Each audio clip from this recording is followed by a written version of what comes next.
Salam əziz izləyicilər. Mən Fes Akademinin kimya üzrə təlimçisi Fatimə Həşimova. Bu gün sizinlə oksidləşmə reduksiya reaksiyaları bölməsinin izahına nəzər yetirəcəyik. Dərslərimiz haqqında ətraflı məlumat üçün 077 598 38 00 nömrəsi ilə əlaqə saxlaya bilərsiniz. Gəlin dərsimizin izahına keçək. Oksidləşmə dərəcəsinin dəyişməsi ilə gedən reaksiyalara oksidləşmə, reduksiya reaksiyaları deyilir. Ümumiyyətlə, oksidləşmə, reduksiya reaksiyaları dərsini yaxşı mənimsəmək üçün kimyəvi rabitə dərs bölməsində olan oksidləşmə dərəcəsi, hibridləşmə hissə var idi ya, orada oksidləşmə dərəcəsi hissəsini yaxşı bilmək lazımdır ki, elementlərin oksidləşmə dərəcələrinin dəyişməsini müşahidə edə biləsiniz. Yəni, reaksiyada onları görə biləsiniz. Qeyd elədiyimiz kimi, hansı reaksiyadakı oksidləşmə dərəcəsi dəyişir, belə reaksiyalara oksidləşmə reduksiya reaksiyaları deyilir. Bəzi reaksiyalarda isə oksidləşmə dərəcəsi dəyişmir. Bunlar isə adi reaksiyalar adlanacaq. Bir dənə nümunə yazaq, məsələn. Kalium nitratın parçalanması, kalium nitrit və oksigen əmələ gəlir. Bilirik ki, oksidləşmə dərəcəsini tapmaq üçün oksigen -2 olur. Kalium müsbətdir və cəbri cəm 0-a bərabər olduğuna görə 2 dəfə 3 -6 eləyir burada. Burada isə müsbət 1 var. Deməli, azot burada müsbət 5-dir ki, cəbri cəm 0-a bərabər olsun. Yenə burada da eyni qaydada -2, 1 bizdə müsbət 3-ə doğru gəlib oksidləşmə dərəcəsi. Oksigen isə -2-dən oksigen 0-a doğru gəlmişdir. Burada görürük ki, azotun oksidləşmə dərəcəsi müsbət 5-dən müsbət 3-ə, oksigen isə -2-dən 0-a doğru dəyişib. Deməli, bu reaksiya oksidləşmə reduksiya reaksiyasıdır. Ümumiyyətlə, yadda saxlayaq ki, oxdan sağda və ya solda bəsit maddə varsa, bu reaksiya oksidləşmə reduksiya reaksiyası olacaqdır. Çünki bəsit maddələrin bilirik ki, oksidləşmə dərəcəsi 0 olur və yəni 0-a doğru dəyişmə müşahidə olunur bəsit maddə olan reaksiyalarda. Yəni qaydamız nədir? Oxdan sağda və ya da solda bəsit maddə varsa, həmin reaksiya oksidləşmə reduksiya reaksiyasıdır. Amma bəsit maddə yoxdursa, bu reaksiya oksidləşmə reduksiya reaksiyası ola da bilər, olmaya da bilər. Bəzi reaksiyalar var ki, onlarda elementlərin oksidləşmə dərəcəsi dəyişmir. Məsələn, bir dənə nümunə yazaq. Kalsium hidrokarbonatın parçalanmasını testlərdə görəcəksiniz. Deməli, bu zaman kalsium karbonat alınır, karbon qazı və su.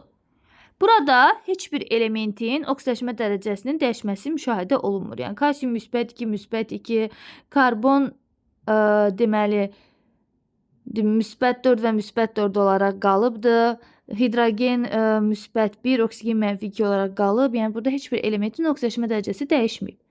Bu reaksiya adi reaksiyalara nümunədir.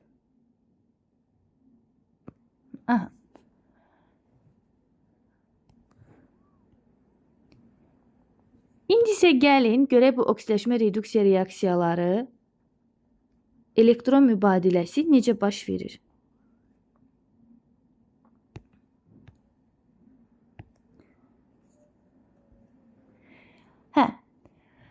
Oksidləşmə dərəcəsinin dəyişməsi reaksiyaya daxil olan maddələrin birindən digərinə elektron keçməsi nəticəsində baş verir. Yəni, elektron mübadiləsi hesabına belə oksidləşmə dərəcələri dəyişir.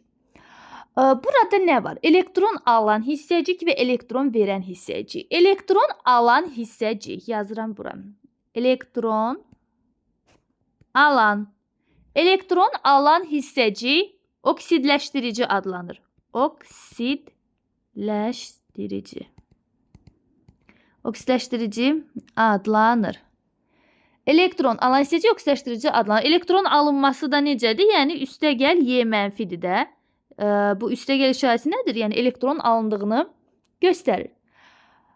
Elektron alan hissəciyin özü, elektronu alan hissəcik nə adlandı? Oksidləşdirici adlandı.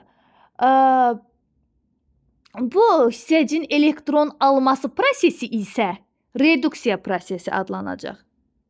Həmin oksidləşdiricinin elektron alması prosesi. Proses sözünü dairə eləyir. Prosesi isə nə adlanır? Reduksiya prosesi. Reduksiya prosesi. Aha, uşaqlar buranı qarışdırır çox vaxt. Yəni burada əslində qarışdırılası bir məqam yoxdur. Elektronu alan hissəciyin özünə oksidləşdirici deyirsiniz.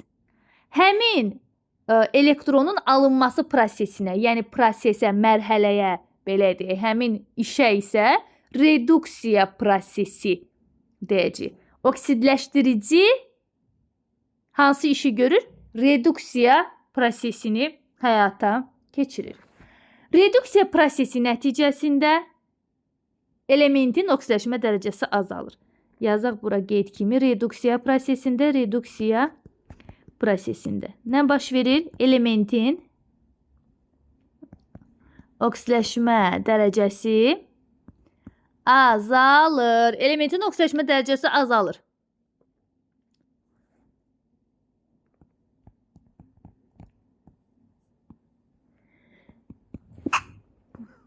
Baxın, azot müsbət 5-dən tutaq ki, azot müsbət 3-ə gəldi.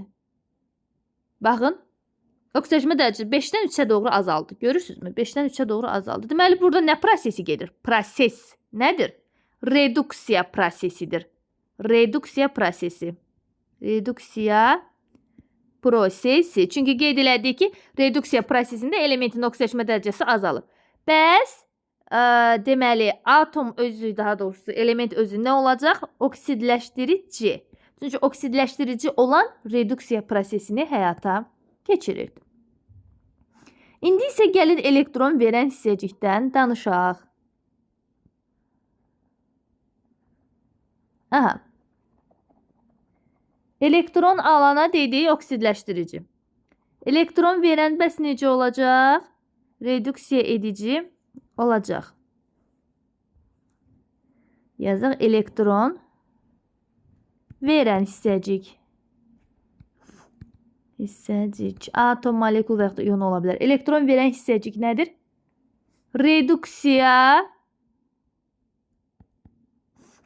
edici adlanır.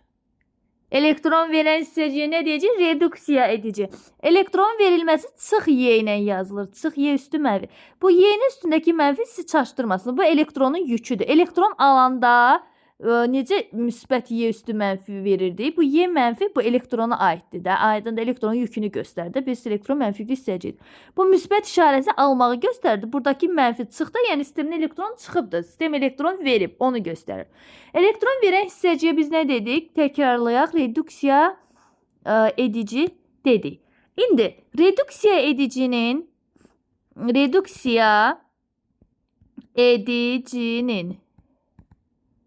elektron verməsi prosesi nə olacaq? Verməsi prosesi oksidləşmə prosesi. Oksidləşmə prosesi adlanacaq. Yenə qeyd eləyək. Elektron verən hissəciyin özü reduksiya edicidir.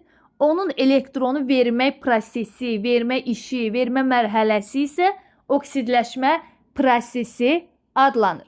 Oksidləşmə prosesi nəticəsində elementin oksidləşmə dərəcəsi artır. Oksidləşmə dərəcəsi nə edir? Artır. Reduksiya prosesində oksidləşmə dərəcəsi azalmışdı, amma oksidləşmə prosesində isə oksidləşmə dərəcəsi artacaq. Aydındır. Məsələn, yazıram S-2-dən gəlib S-6-ya. Oksidləşmə dərəcəsi artıbmı? Bəli. Deməli, burada hansı proses gedir? Oksidləşmə prosesi gedir. Yəni, üst artırsa oksidləşmə prosesidir. Üst azalsa reduksiya prosesidir. Oksidləşmə prosesi olanda element nə olurdu? Reduksiya edici olurdu. Yəni, burada S-2 reduksiya edicidir. Aha. Gəlin davamını izah eləyək. Gəlin bir dənə nümunə yazaq. Həmin nümunə üzərində izahımızı verək.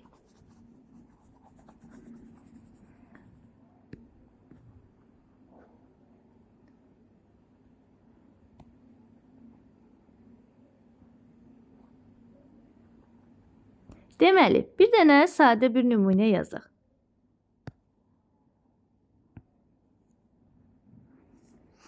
Yazıram.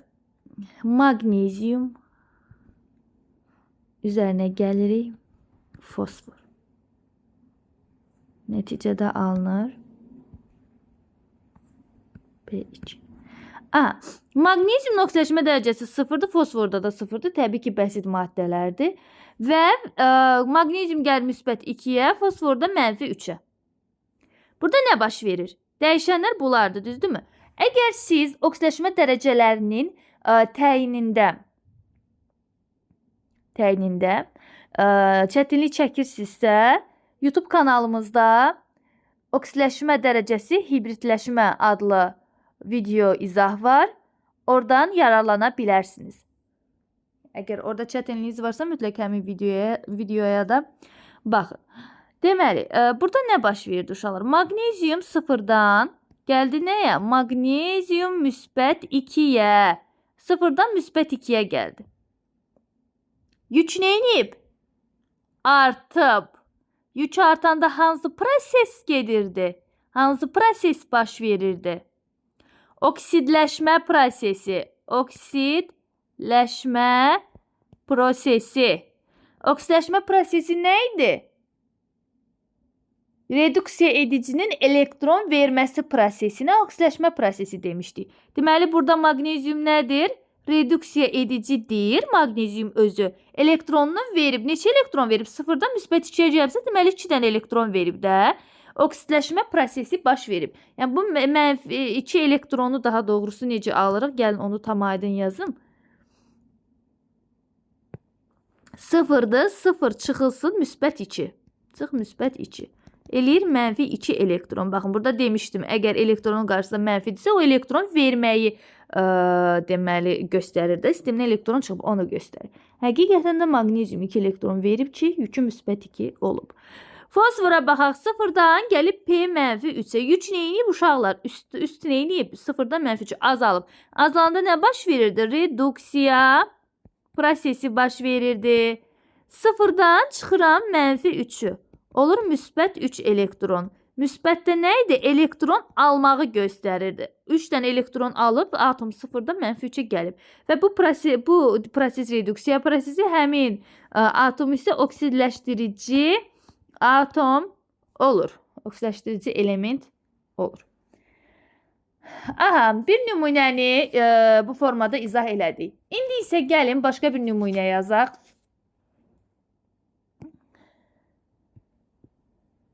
Gəlin başqa bir nümunə yazaq. Yenə orada elektron mübadiləsini göstərəcək və əlavə məqamlar da qeyd edəcək.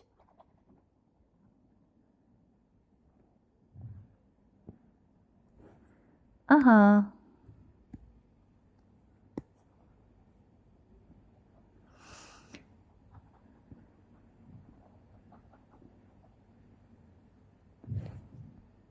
Aha.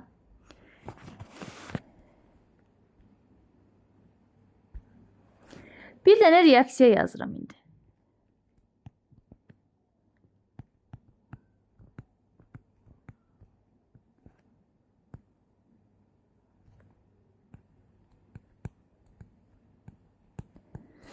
Mis 2 nitrat, kükürt, NO qazı və su əmələ gəlir.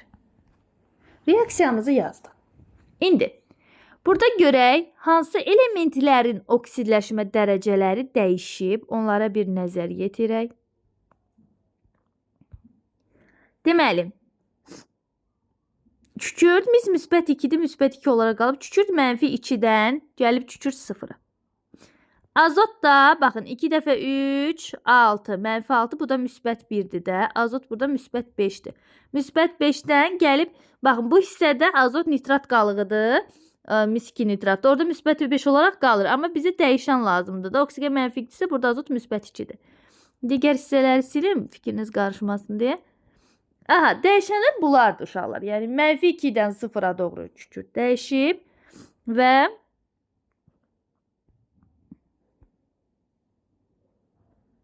Müsbət 5-dən müsbət 2-yə doğru azot dəyişilib. Aha, gəlin oxlarla da göstərək. Oxla burada göstərmək olmadı, eyb yoxdur. Deməli, burada hansı məqamlara nəzər yetirəcək? Kükürt, kükürt.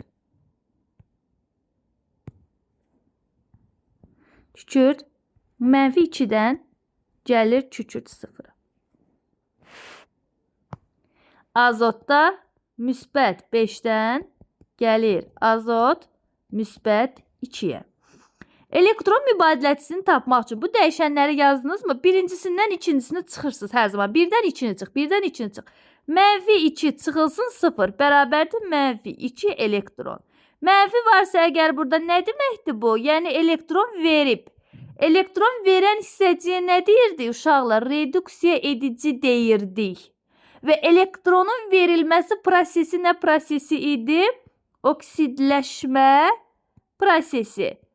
Aydındır, elektron verən hissəciyi reduksiya edicidir, amma elektronun verilməsi prosesi oksidləşmə prosesidir. Yenə deməli, üstdən çıxırıq müsbət 5 çıxılsın müsbət 2. Eləyir müsbət 3 elektron. Müsbətdirsə elektronun qarşısında deməli burada nə edib? Elektron alıb sistem. Elektron alıb. Elektron alan hissəciyə nə deyirdi? Oksidləşdirici deyirdi və oksidləşdiricinin elektron alması prosesi isə reduksiya prosesi adlanırdı. Reduksiya prosesi adlanırdı. Əla. İndi baxın. Biz burada nəyi təyin edəcəyik? Sizə testlərdə verilə bilər. Reduksiya edici element, oksidləşdirici element. Biz görürük ki, o burada elementlərin dəyişməsini yazmışıq da. Kükürt -2-dən kükürt 0-a. Yəni reduksiya edici hansıdır? Reduksiya edici ilə bu kükürtdür də, kükürt elementidir. Oksidləşdirici element hansıdır? Azot elementidir. Bəs reduksiya edici və oksidləşdirici maddə hardadır?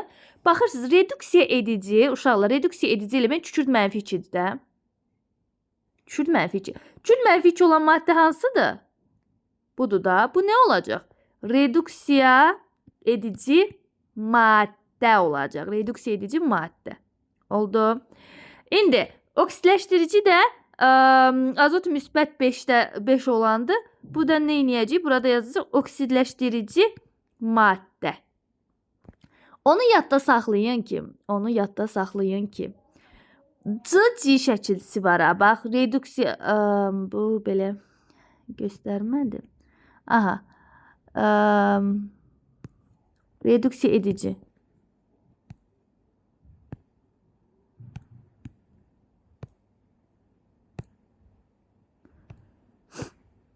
Aha, reduksiya edici. Gəlin indi bunu dairələyək. Reduksiya edici maddə və oksidləşdirici maddə. Yəni C-lər C şəkilçisini hər zaman oxun sol tərəfində axtarırsınız. Oldu.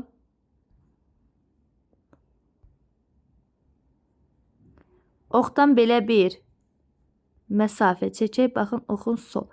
Sol tərəfindən oksidləşdirici, reduksiya edici, C şəkilçiləri ilə verilən sözlər oxun solunda olur. Solunda. Oksidləşdirici element, reduksiya edici element, oksidləşdirici maddə, reduksiya edici maddə. Bunlar oxun solundadır. Aydındırmı? İndi isə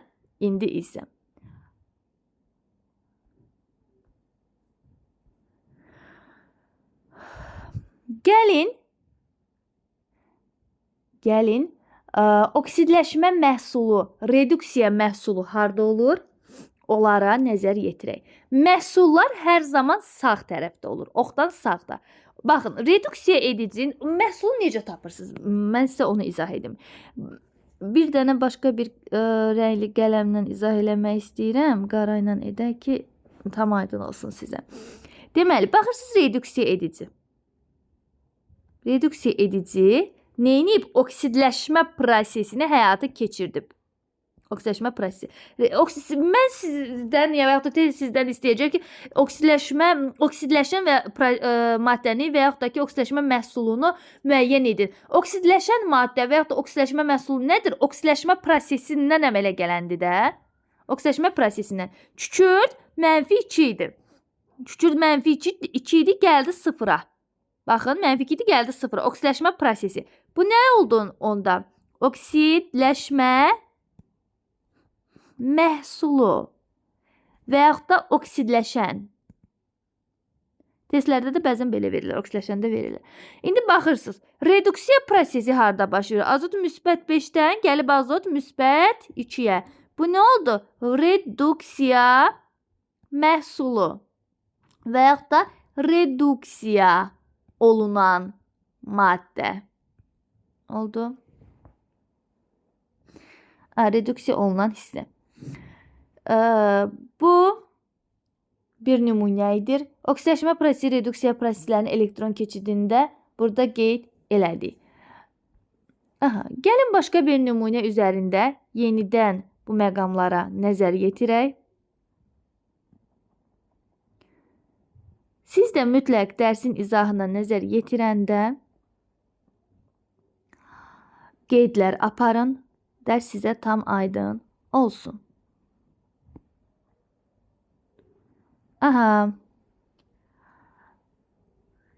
Onu qeyd edeyim ki, sizinlə mən Fes Akademinin Kimya üzrə təlimçisi Fatimə Həşimova müəlliməyəm. Dərslərimiz haqqında ətraflı məlumat üçün 077 598 38 00 nömrəsi ilə əlaqə saxlaya bilərsiniz.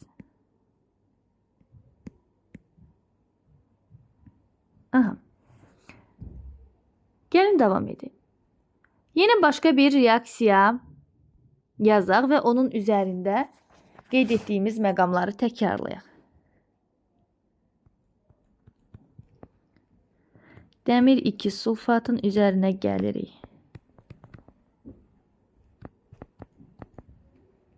Sulfat turşusu.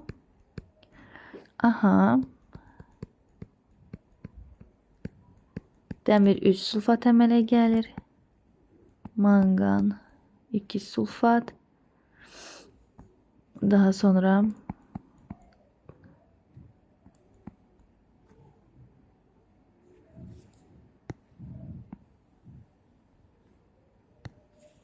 davamını aşağıdan yazıram.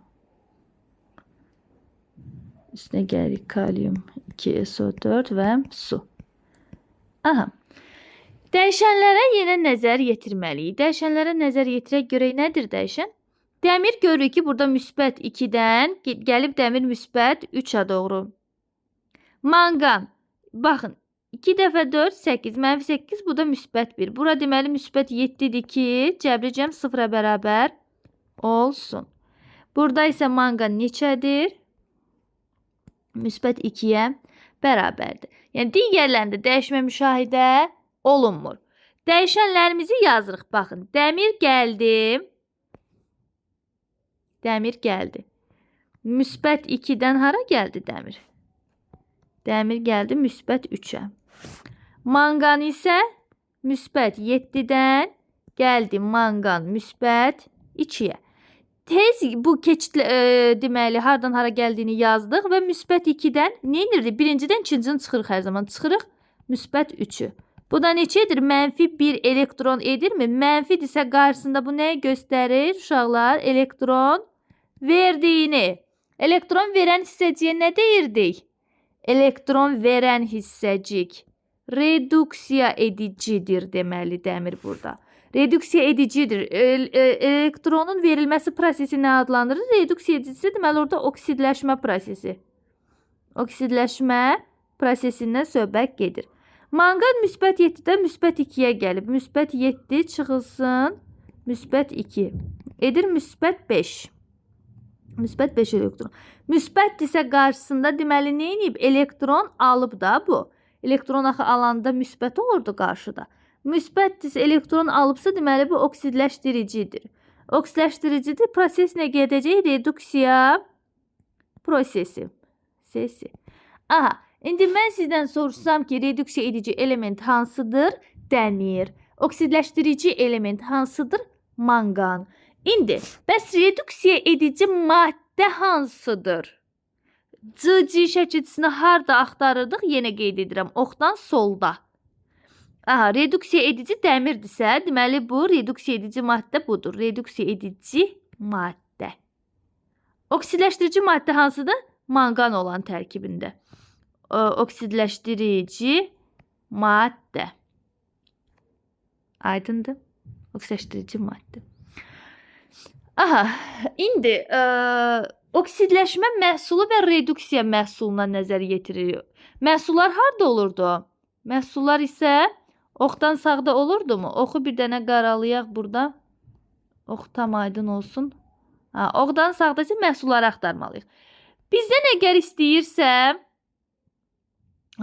istəyirsə, deməli, oksidləşmə məhsulu. Baxaq, oksidləşmə prosesi harda gedirdi? Burada. Deməli, dəmir müsbət 3-ə doğru gələn birləşməsi hansıdır? Müsbət 3-ə gələn birləşməsi nədir? Onun oksidləşmə məhsuludur. Bu, nə oldu uşaqlar? Oksidləşmə məhsulu. Dəmir müsbət 2-dən müsbət 3-ə. Bu məhsullar hansı tərəfdə olurdu? Oxdan sağda.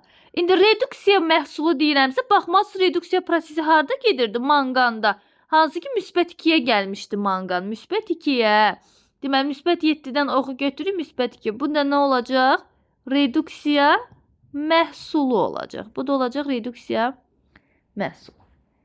Aha. Ümid edirəm ki, sizə bu hissələr tam aydındır.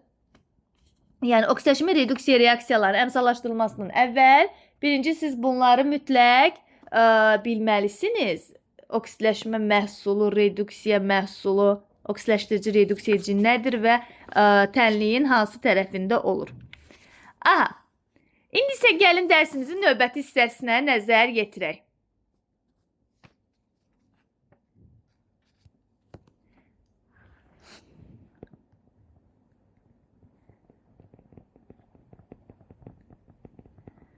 Onu da qeyd edim ki, əgər elektron mübadiləsində çətinlik çəkirsinizsə, elektron keçidində daha doğrusu çətinlik çəkirsinizsə, siz bunun üçün ədəd oxundan istifadə eləyə bilərsiniz. Gəlin həmin nümunəni, ədəd oxu nümunəsini də sizə deməli izah edim.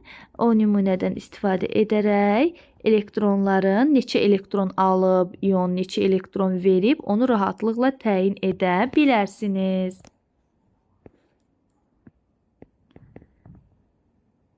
Aha.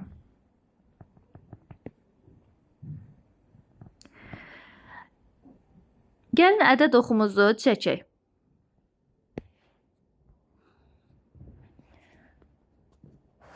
Yəni, oksidləşdiricinin aldığı və reduksiya edicinin verdiyi elektron sayını tapmaq üçün ədəd oxundan istifadə eləmək olur. Çətinlik çəkirsinizsə bundan istifadə edə bilərsiniz. Burada heç bir qəbahətli məqam yoxdur. Yazırıq 0. Ədəd oxumuz biraz elə bil əyri oldu. Gəlin həmin oxu düzəldək. Daha səliqəli versiyada çəkək. Aha. Ədəd oxumuzu çəkirik. Mərkəzdə qeyd edirəm 0. Və müsbət 1, müsbət 2, müsbət 3, müsbət 4, müsbət 5, müsbət 6, müsbət 7 və müsbət 8. Tamam da qeyd edə bilərik, amma indi mənfi 2, mənfi 3 bizə kimyada bu qədəri lazımdır. Mənfi 5. Belə. Yəni, bu qədəri kifayətdir. Deməli, bu istiqamət əgər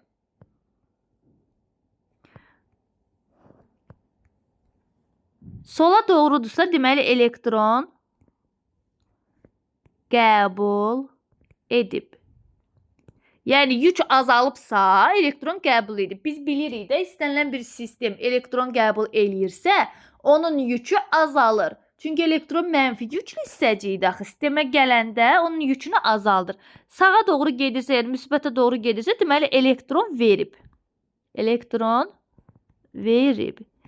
Yenə qeyd edirəm, istənilən bir deməli hissəcik elektron alanda yükü azalır, elektron verəndə isə yükü artır. Aha, uşaqlar üçün daha aydın başa düşmələri üçün bəzən bu nümunəni gətirirəm. Sanki fikirləşin, elektron belə hamının zəhləsi getdiyi bir insandır. Sistemə gələndə hamının enerjisi düşür, aurası korlanır, kefi pozulur, yükü azalır sadə dildə desək. Amma ki, nə vaxt ki o sistemdən çıxdı, onda hamı sevinir, yükü artır, kefi düzəlir sadə dildə desək. Aha, indi gəlin bir neçə nümunə yazaq. Məsələn, P-3-dən gəlib P-5-ə. Baxaq, -3-dən, uşaqlar, -3-dən -5-ə. Neynibdir? Sağa doğru gedib də. Baxın, elektron verib deməli sistem. Neçədən elektron verib bəs? Baxın, -3 ilə -5 arasında nə qədər fərq var? 8 dənə fərq varmı? Deməli, 8 elektron vermişdir. Aha, daha sonra başqa nümunə yazaq. Azot -5-dən gəlib azot tutaq ki -3-ə. -5-dən -3-ə baxırıq. Baxaq, azot -5-dən gəlib -3-ə. Baxın, qırmızı oxla qeyd edirəm. -5-dən -3-ə. Sola doğrudursa, deməli elektronu qəbul edib. Neçə elektron qəbul edib? 5-dən 3-ə neçə dənədir? 2 fərq var da, 2 dənə elektron qəbul edib. Aha. Daha sonra azot yazdıq ya, kükürdə də yaza bilərik. Kükürt -4-dən gəlsin, kükürt -6-ya.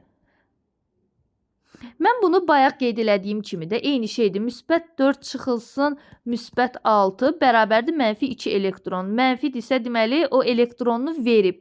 Burada da -2 elektron. Elə yaza bilərsiniz yəni. Sadəcə daha aydın izah üçün bunu da qeyd eləyirəm sizə. Kükürdə baxaq uşaqlar, rəngimizi dəyişək. Orada müşahidə edə bilərsiniz. Kükürt -4-dən. -4 mavidən gəlir neçə? -6-ya. Gəlir hara? -6-ya. 4-dən 6-ya gəldi. Sağa doğrusu elektronu verib deməli. Elektron verib neçə dənə elektron? 2 dənə. Çünki 4-dən 6-ya gəlib yük. Aha, yəni ədəd oxundan da istifadə edə bilərsiniz elektron keçidini təyin etmək üçün. Ümid edirəm ki, tam aydındır sizə bu hissə. İndi isə nəhayət gələk oksidləşmə reduksiya reaksiyalarının növlərinə. Oksidləşmə reduksiya reaksiyalarının növlərindən sonra isə əmsallaşma haqqında danışacağıq.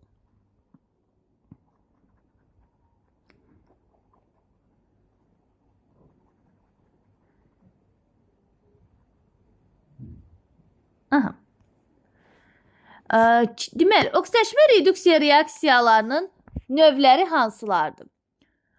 Molekullar arası oksidləşmə reduksiya reaksiyası, molekul daxili, gəlin yazaq, molekullar arası var. Molekul arası, molekul daxili, öz-özünə oksidləşmə reduksiya reaksiyası, digər adı disproporsiya. Digər adı isə disproporsiya reaksiyasıdır. Öz-özünədən başqa da nə var? Bir də əks öz-özünə var.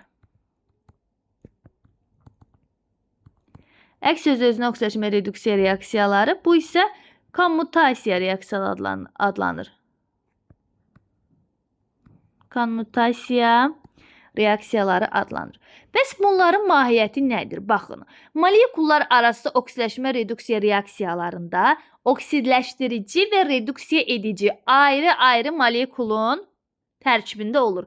CC-lər hardaydı? Oxdan solda. Aydındır? Bir də nümunə yazıram.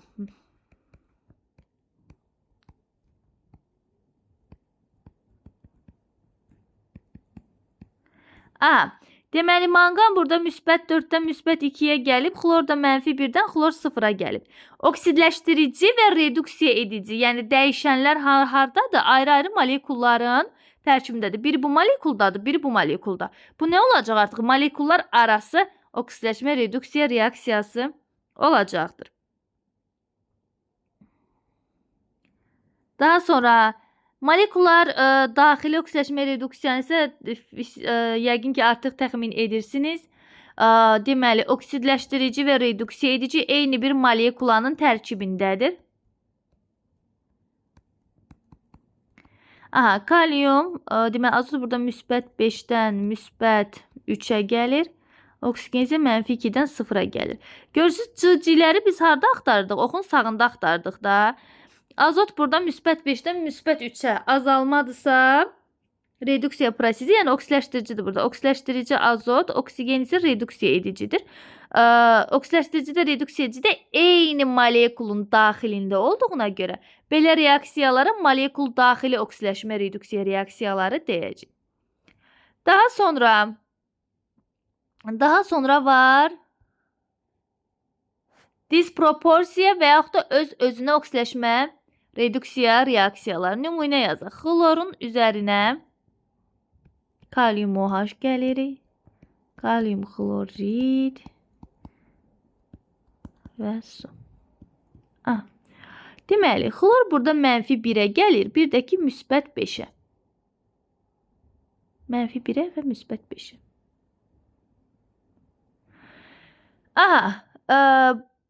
Burada, yəni sol tərəfdə dəyişən yalnız bir dənə xlordur. Xlor bir -1-ə gəlir, bir də -5. Yəni oksidləşdirici də, reduksiya edici də hansıdır? Bu xlor molekulasıdır. Yazıram həm oksidləşdirici, həm də reduksiya edici. Həm oksidləşdirici, həm reduksiya edici. Belə reaksiyalar xlor bir belə gəlibdir, deməli bu formada, bir də bu formada. Belə reaksiyalara disproporsiya və yaxud da öz-özünə oksiləşmə reduksiya reaksiyaları deyiləcək. Biri də digər halımız var, o da konmutasiya reaksiyası, yəni əks öz-özünədir. Gəlin bunu silmədən yazım ki, onu müqayisə edə bilək. Konmutasiya reaksiyalarına bir dənə yazaq nümunə.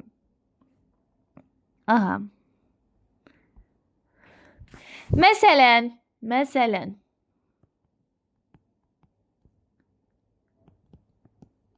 H2S-in SO2 ilə reaksiyasını yaza bilərik. Kükürt və su əmələ gəlir.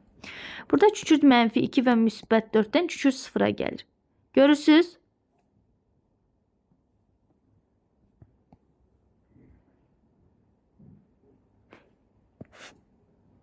Belə reaksiya əks öz-özünə və ya da konmutasiya reaksiyası adlanır. Öz-özünə də nə baş verdi? Oksidləşdirici, reduksiya edici bu tərəfdə idi. Deməli, oksijen reduksiya edən sağ tərəfdə. Və burada isə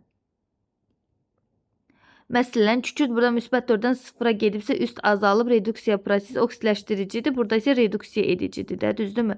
Reduksiya edici, oksidləşdirici elementlər eyni elementlərdir, sadəcə müxtəlif maddənin tərkibindədir və bir maddədə birləşirlər, daha doğrusu bir elementdə birləşirlər.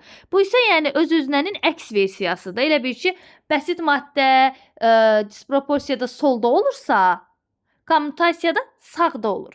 Fərq odur. Yəni bu fərqi mütləq bilin. İkinci tip göynə yazdığımız reaksiya isə əks öz-özünə və yaxud da konmutasiya reaksiyasına bir nümunədir. Növləri haqqında danışdığımıza görə artıq biz oksidləşmə reduksiya reaksiyalarının əmsallaşdırılması haqqında danışa bilərik.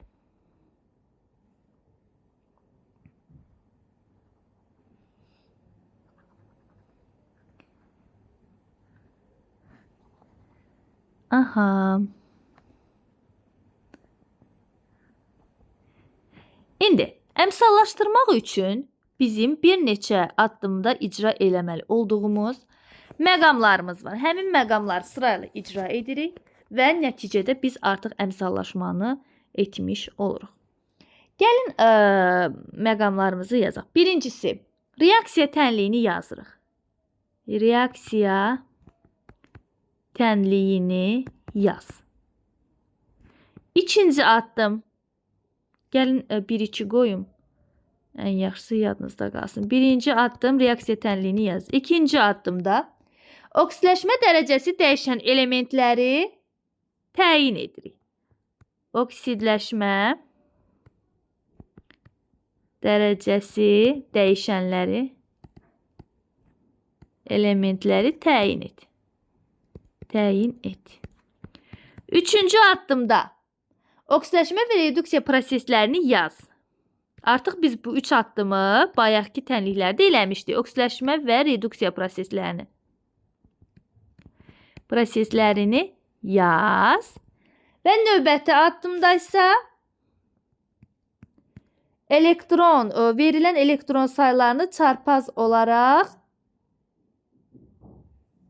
yaz. Elektron sayını yazaq. Elektron sayını çarpaz yaz və ixtisar et.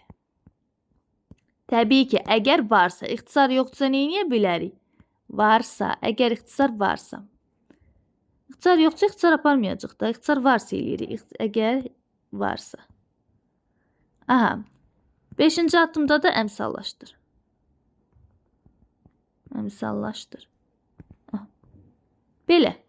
Yəni biz bu 5 addımı icra etməliyik.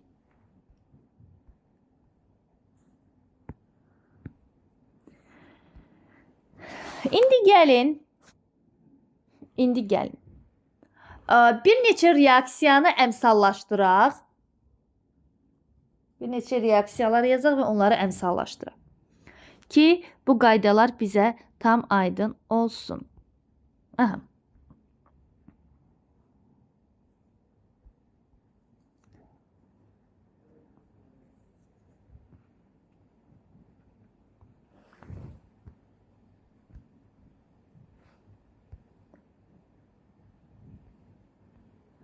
Aha. Gəlin başlayaq.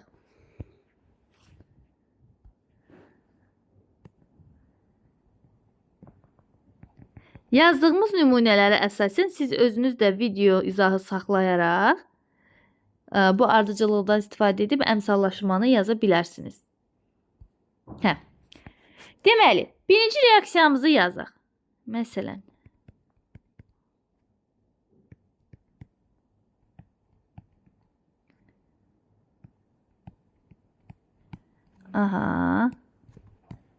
alüminium sulfat əmələ gəlir.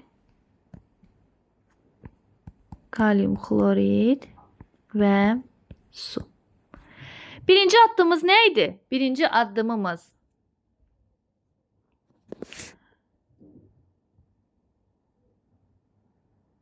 reaksiya tənliyini yazmaq idi və biz onu icra elədik. Tənliyimizi yazmışıq. Aha.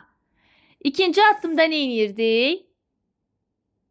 Oksidləşmə dərəcəsi dəyişən elementləri müəyyən eləyirdik. Alüminium 0-dan gəlib alüminium müsbət 3-ə doğru. Xlor da burada müsbət 7-dən gəlib xlor mənfi 1-ə doğru. Bunları da təyin etdik. Sonra oksidləşmə və reduksiya proseslərini yazdırdıq. O bayaq biz yazmışdıq, xatırlayırsınız. Bayaq yazdığımız kimi. Alüminium 0-dan gəlib alüminium müsbət 3-ə. Xlor müsbət 7-dən gəlib xlor mənfi 1-ə. Nə edirdik? 0 çıx, birincidən ikincini sıxırsan. 0 çıx, müsbət 3. 0 çıxılsın, müsbət 3. Eləyir neçə? Mənfi 3 elektron. Əgər burada mənfidirsə, o nə deməkdir? Elektron verib. Elektron verən hissəcik reduksiya edici adlanırdı və elektronun verilməsi prosesi necə adlanırdı uşaqlar? Oksidləşmə prosesi adlanırdı. Burada da müsbət 7-dən çıxırıq mənfi 1-i. Mənfini müsbət edir, qalır müsbət 8 elektron. Bu nə deməkdir? Yəni 8 dənə elektron alıb. Elektron alan hissəcik isə oksidləşdirici adlanırdı və elektronun alınması prosesi isə reduksiya prosesi adlandı. Bunlar artıq bizə tanışdı. Dördüncü addımda deyir elektron saylarını çarpaz yaz. Elektron sayları hardadır? Soruşa bilərsin müəllimə. Hardan belə? Elektron sayları bax budur da. Aldığımız nəticələr. Biri 3-dür, biri 8-dir. 3 ilə 8-i qeyd elədik, sonra onlar çarpaz yazırıq. 8 yuxarı düşür, 3 də aşağı. Oldu. İndi isə əmsallaşdır. Əmsallaşdırmanın məqsədi nədir uşaqlar? Sağda və solda hər atomdan eyni qədər olmasını təmin eləməkdir. 8 alüminiumun qarşısına gəlməlidir. Baxaq, alüminium qarşısına 8 yazırıq. 3 də niyə alüminiuma? Çünki 8 alüminiumun qarşısındadır da, görürsünüz. 3 də xlora. Xlorun da qarşısına 3 yazaq. İndi gəlin digərlərini buna uyğun edək. Solda 8 alüminium varsa, sağda da 8 olması üçün bura 4 yazaram ki, bu 4-ü bu 3-yə vurum 8 eləsin də. Düzdür, atom sayını tapmaq üçün nə edirdik? Ümumi atom sayını əmsalı indeksə vururduq. Sonra daha sonra alüminiumlar bərabərləşdi. Gəlin kaliumlara baxaq. Solda 3 kalium varsa burada 3 yazmalıyam ki, sağda da 3 kalium olsun. Xlorlara baxaq. Solda 3, sağda 3 xlor. 3-ü deyə bilərsiniz hardan aldıq müəllim? 3 vur xlorun indeksi 1-dir də. Heç nə yazılmayıbsa deməli 1-dir. 3 vur 1, 3 dənə. Aydındır. Sağda və solda xlorlar da, kaliumlar da, alüminiumlar da bərabərdir. Əgər bunları yazanda, məsələn, alüminiumu bərabər eləmisən, kənarda yaz, al yaz, üstündən xətt qoy. Kalium yaz, üstündən xətt qoy. Xlor yaz, üstündən xətt qoy. Hansını ki bərabərləşdirmirsə, üstündən xətt qoy ki, sənə rahat olsun. Yəni bu tapşırıqlarda çaşmayasınız deyə bu üsulu sizə deyirəm. SO4 qalığına baxırıq. 3 dəfə 4, 4 vur 3. 3 dəfə 4, 12. 12 dənədirmi SO4 qalığı? 12 dənədir.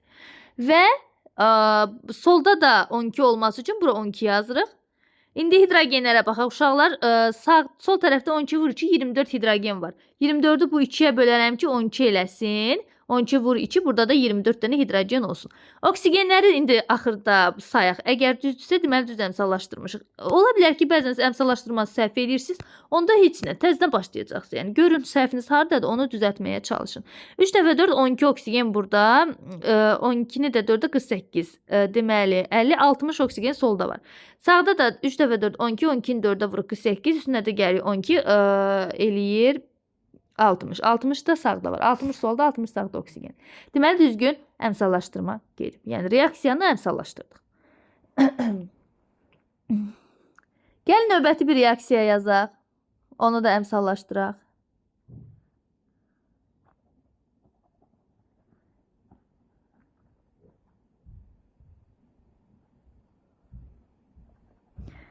Aha.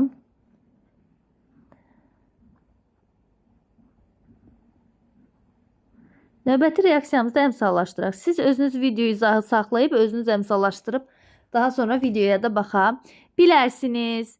Çünki artıq öyrəndiniz.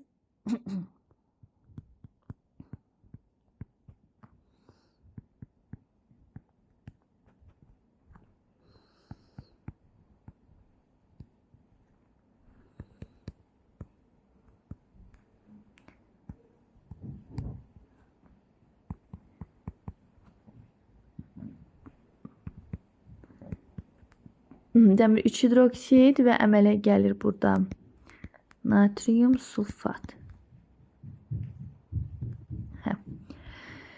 Dəyişənləri yazırıq birinci. Dəmir müsbət 2-dən gəlib dəmir müsbət 3-ə doğru. Xlor da burada müsbət 1-dən gəlib xlor mənfi 1-ə doğru. Dəyişənlər bunlardır. Dəyişənləri sonra qeyd edirik. İkinci addımımız nə idi? Elektron mübadiləsini təyin etmək. Dəmir gəldi müsbət 3-ə. Xlor müsbət 1-dən gəldi xlor mənfi 1-ə. Uşaqlar, yenə qeyd edirəm. Əgər belə oksidləşmə, məsələn, dəmirin müsbət 2-nin olduğunu hardan bildik müəllim, dəmirin müsbət 3 olduğunu hardan bildik? Və belə suallarınız varsa, mütləq və mütləq oksidləşmə dərəcəsi video izahıma nəzər yetirin. Dərsin adı oksidləşmə dərəcəsi hibridləşmə gedir. Orada sizə oksidləşmə dərəcəsi hissəsi lazımdır. Mütləq ora nəzər yetirin uşaqlar. Çünki o dərsi bilməlisiniz ki, siz bunları deməli, qısa dərsdir. Bir 20 dəqiqəlik izahı var. 20-25 dəqiqəlik. Bunları təyin edə biləsiniz. Aha, indi çıxırıq. Birincidən ikincini çıxırıq. Müsbət 2-dən çıxıram müsbət 3-ü. Mənfi 1 elektron. Qarşısında çıx varsa nə edib? Elektron verib. Elektron verən nədir? Reduksiya edici və proses nədir? Oksidləşmə prosesi. Xlor müsbət 1-dən çıxıram mənfi 1-i. Mənfi müsbət edir. Qalır müsbət 2 elektron. Müsbət isə uşaqlar deməli nə edib? Elektron alıb. Elektron alan oksidləşdiricidir. Və elektron alması prosesi reduksiya prosesi adlanır. Reduksiya prosesi adlanır. İndi elektronlarımızı yazırıq. Harada olur ay müəllim elektronlar? Baxın burada olur. Bir budur, bir də budur. Aha. Yazaq elektronlarımızı. 1, ruçkamızı dəyişək. Deməli 1, 2. Gəlin başqa rənglə yazım istəyirsiniz, qarışmasın.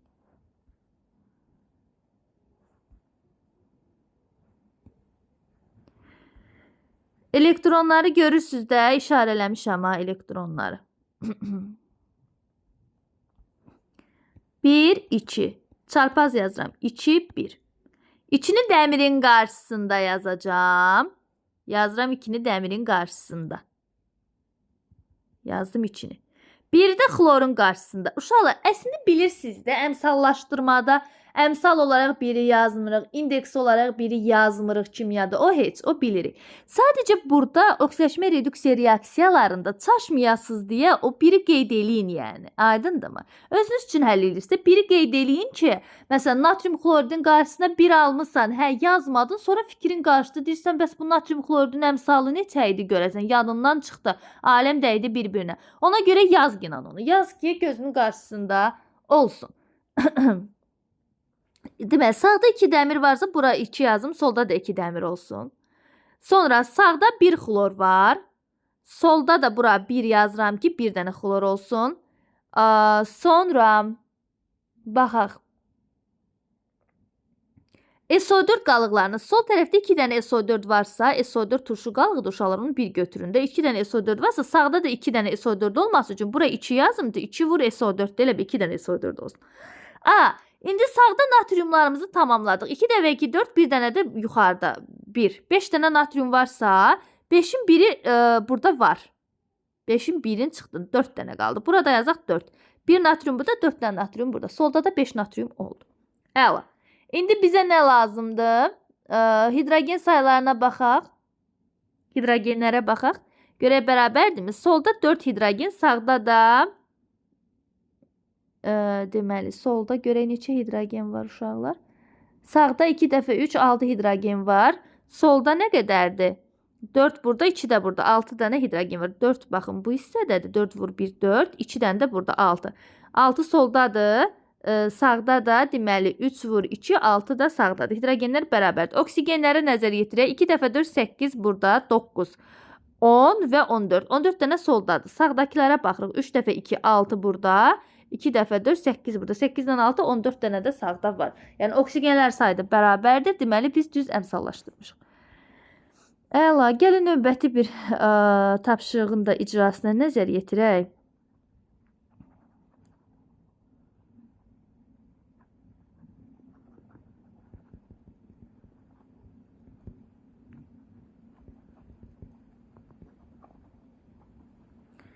Gəlin növbəti tapşırığın icrasına da nəzər yetirək. Aha.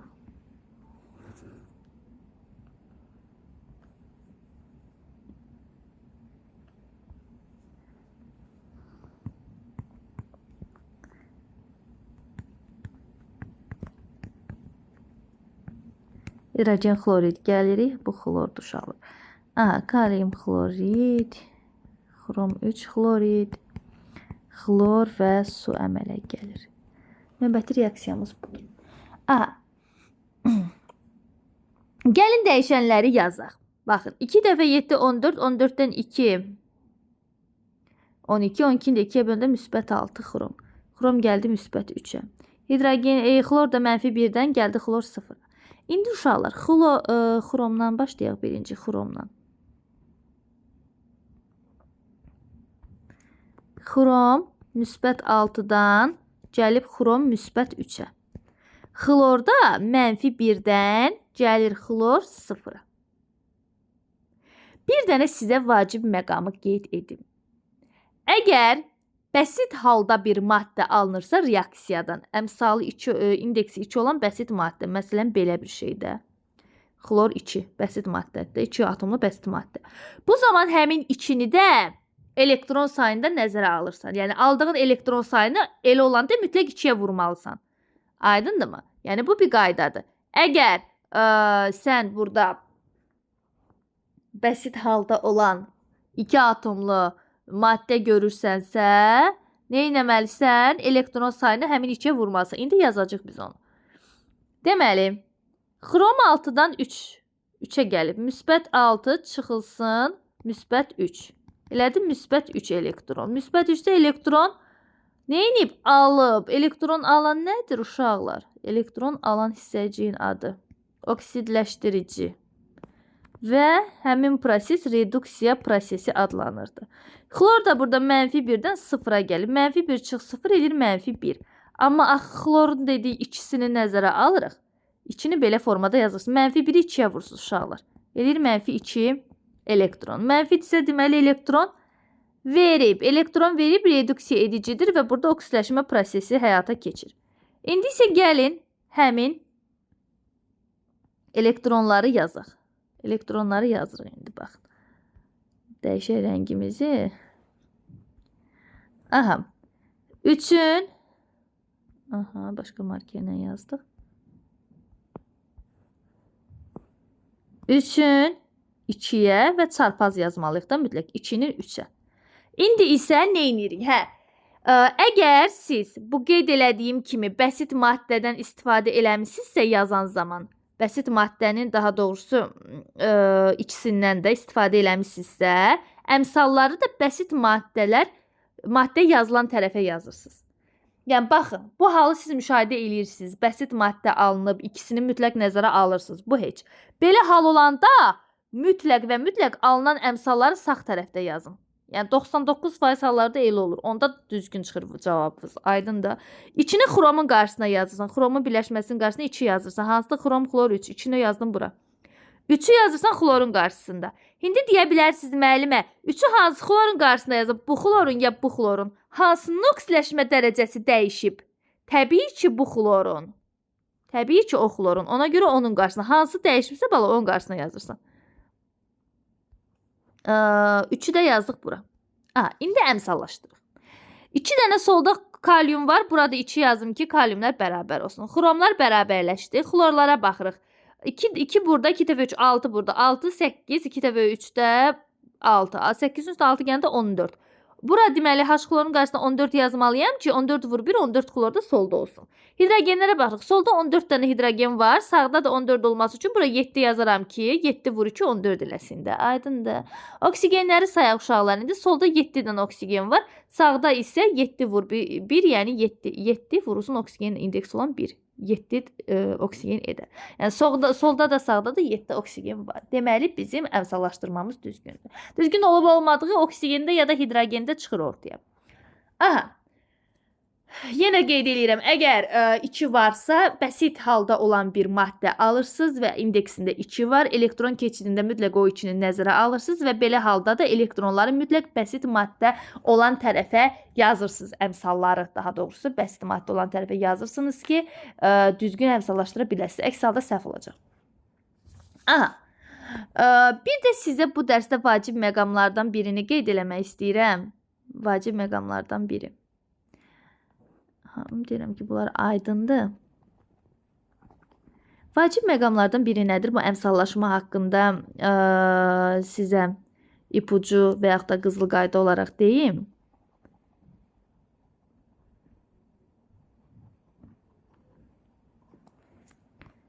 Deməli. Kommutasiya və birləşmə reaksiyalarında əmsallar alırsan, oksidləşmə reduksiyadan əmsallar aldığına. O əmsallar solda yazılır, solda. Disproporsiya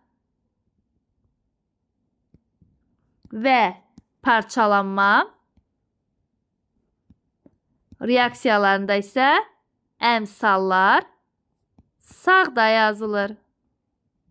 Oldu mu? Bu da bir deməli əmsallaşdırmağınız üçün açar məqamdır. Kommutasiya və birləşmələrdə aldığınız əmsalları hər zaman solda yazırsınız. Disproporsiya və parçalanma reaksiyalarında isə aldığınız əmsalları hər zaman sağda yazırsınız. Yəni o formada əmsallaşdırırsınız tənliyi.